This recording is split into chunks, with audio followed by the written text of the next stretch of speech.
I hope you're doing very well today. My name is Chantelle, and on this channel we do art. I have a brand new supply to try out, which I'm super excited by. It is these future colour brush markers. I've not used markers before, I've not used brush pens, so this is completely new for me. I generally paint with watercolour. I was actually sent a box with these in, and I have swatched these previously, so if you're interested in that video I will leave it here. It's quite a big haul. I thought we could start by creating a colour chart. That's usually where I like to begin. I don't expect the colours to blend very well together, and I think they're going to look super muddy, but once we've done that we'll try and create a nice little piece in my sketchbook. Hopefully it will all go to plan, and I'll let you know my thoughts as I go along.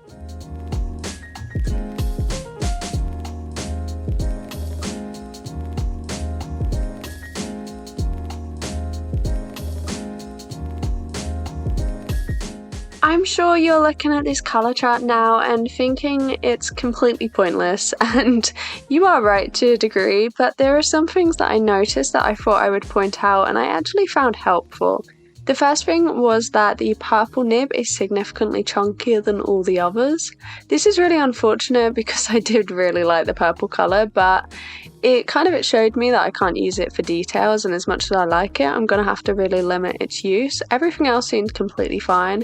The colours were a lot more vibrant than I had actually thought. And the biggest reason for doing a colour chart was, firstly, can they blend? Not really. Can they layer? Kind of. And looking at this colour chart now, what do you see from it? What would you create from it? I asked my partner and he said a pumpkin or a forest. And I don't know about you, but there's not many orange or green, so I don't really know where he come up with that. When I looked at this colour chart, the only thing I could see was, there's an awful lot of blues there. So I decided to do an underwater scene. There weren't many layering capabilities, but it's good to know that when you mix a lot of the colours together, they create blue, and so an underwater scene just seemed the most forgiving out of all of the options I could have done. I also think I would have struggled a bit with a landscape because there was no yellow and there was one green, but there weren't many green mixing capabilities. There's a lot of lovely pink, so I could have done something with that, but I didn't really come up with anything that only uses pink, so I think the underwater scene was probably the best idea in this case. There are some really lovely blues in this set, so I do think it was a smart choice. Because the entire background and base colour is going to be blue, I had to be really smart about my colour choices. All of the markers are very pigmented, and pastel isn't really an option, so the values are going to be pretty similar. There aren't really going to be any light values, so I had to be kind of smart about it. I ended up doing an orange pink for the fish, and the other fish I ended up leaving mostly white. The reference photo that I'm using I will quickly show you now. It's one that I took at an aquarium. It's very loosely based on that, but I just really like this one fish, and I thought that because the fish is mostly white, it would actually work really well to bring some of those light values in because they're pretty much non-existent. The brush markers themselves were pretty difficult to use, I'm not gonna lie. I think they're very pigmented and they'll be fantastic for line work, but trying to create an entire piece, an entire page using just the brush markers was pretty difficult. At the same time, I also really enjoyed using them because they weren't forgiving. You had to be very careful with the placement that you put down and actually think a little bit before using them. And once the lines were down, there wasn't really a lot you could do. You had to work with the lines and work with what you put down and just think on the spot, and it was actually really nice doing that.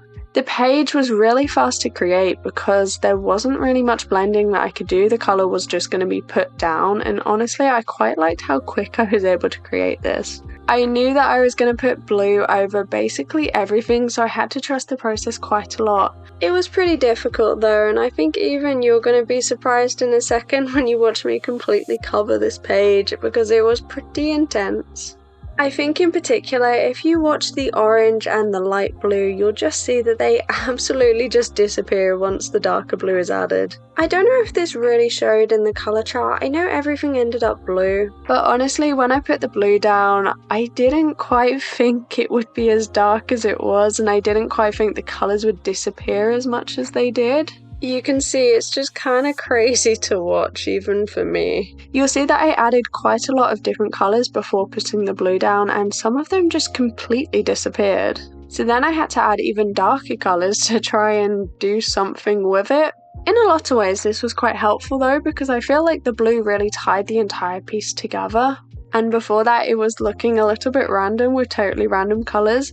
But when I put this blue in and everything disappeared, that kind of solidified that I was not going to put it over the fish, because I didn't want the fish to disappear, and I feel like they completely would have. When it came to the rocks, I was kind of planning to do them quite dark, but the grey is virtually black, so that was a little bit of a surprise to me. I was also hoping that the purples and orange would show through the blue, and they kind of completely disappeared. I needed to add the blue to just really tie everything together, because at the end of the day, even if there's a rock underwater, it would still be kind of blue, because you'd be looking at it underwater through the sea. Or at least when it's represented in movies and shows, the sea definitely looks bluer than it actually is. In our eyes, we need to see it as blue to understand that it's water, even if water isn't actually blue. I thought the orange and purple would show through the rocks, and I thought I would end up with a little bit more of a brown shade. This was not the case. It just made everything blue, and then I had to add a load of grey to really darken the entire thing. I am really happy with the choice I made to use a lighter blue for the bottom half. I think it added a lot more dimension, and it's a really beautiful shade. I really love that one. I really wish the green would have been a shade lighter. I mean, I wish a lot of the shades would have been lighter really, because if it was a light green and then I was able to just do 2 layers of that green and have a darker green, that would have been great. But because the green started so dark and the orange started so dark and the purples and the blues, you're already starting at such a dark value that then if you add a second layer over the top, you're just getting really crazy dark. That's the only real problems I noticed with these pens. I think they're definitely suited for line work because of just how dark they are. I'm really glad that I did the colour chart, honestly, because it meant that I was able to have a little bit of a warm up. When I went into the initial line work, you could just see it was so slow, it wasn't confident in the slightest, I didn't really know what I was doing. But about halfway through, everything clicked. I think it was as soon as I added the blue background and it just brought everything together, I just got really confident. I was a lot faster with all of my lines, and I feel like it shows. I feel like you can see that I'm just a lot faster now. Like, this isn't even sped up. This is just how confident I was after using them for half an hour.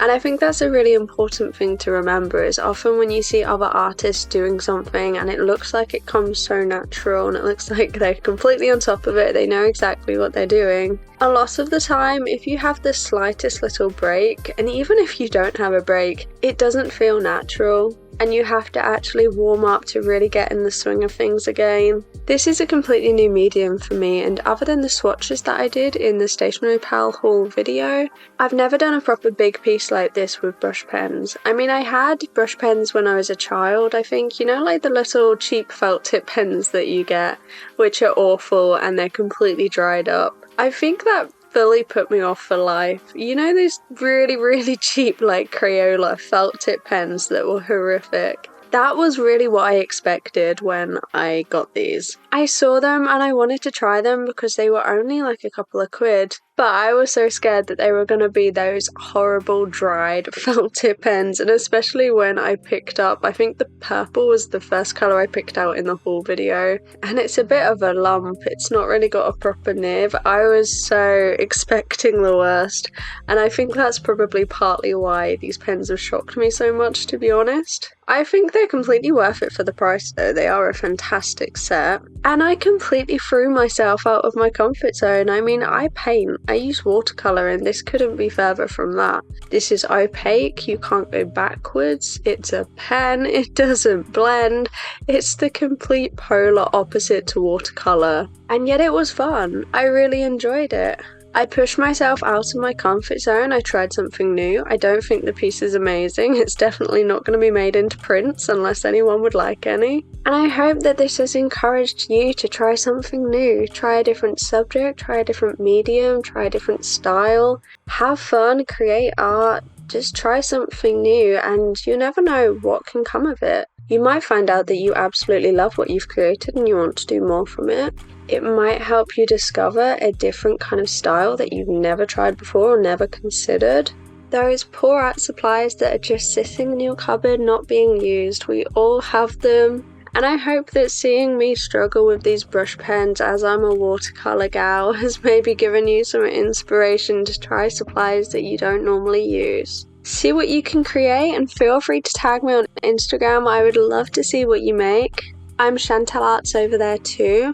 I'm just adding some finishing touches here, just darkening up some of those values because I can't go lighter unless I use a gel pen. So what do you think? Do you think this entire spread with all the layers that I did, do you think it's bled through the page?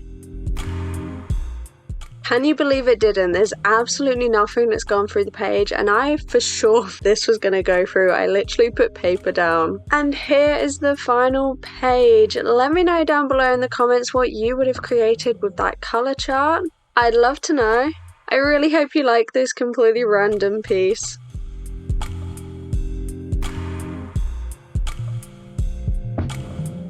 These brush markers were surprisingly good. I know the purple is very odd and much thicker than all of the others, and it was quite difficult to control, but other than that, I was really pleasantly surprised. This set is definitely missing a yellow. I don't know why they thought to not include it. Please like and subscribe if you did enjoy this video. That will let me know, and I'll be able to make some more like this. I really hope to see you in my next one. Bye bye.